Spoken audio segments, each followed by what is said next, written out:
High, my name is नम्रता आणि आज आहे आपल्या चॅलेंजचा 20वा दिवस. मला ना हे नंबर्स ना इंग्लिशमधनंच बोलायला पाहिजे होते स्टार्टिंगपासूनच. मराठीमध्ये थोडंसं अवघड जातं, बट चालतं आता. सो उठली मी, रेग्युलर रुटीन वगैरे स्टार्ट केलं आणि खूप दिवसानंतर मी ब्रेकफास्टमध्ये खाल्ले कांदे पोहे, जे की खूपच छान बनवलेले, कारण की मी बनवलेले.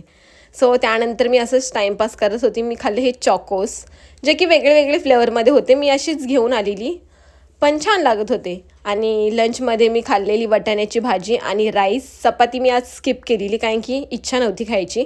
संध्याकाळच्या टायमाला खाल्ले मी फ्रूट्स, जे की पेरू पिकलेला वाटत होता, पण आतमधनं कच्चाच होता. त्यानंतर मी बाहेर गेलेली. ही मला चप्पल आवडली, पण माझ्या घरच्यांनी घेऊन नाही दिली. त्यानंतर मी तिकडूनच डायरेक्ट जिमला गेली, वर्कआउट वगैरे केलं, घरी वगैरे आली आणि घरी येऊन मी चपाती, एग्स, वरण आणि सॅलेड वगैरे खाल्लं.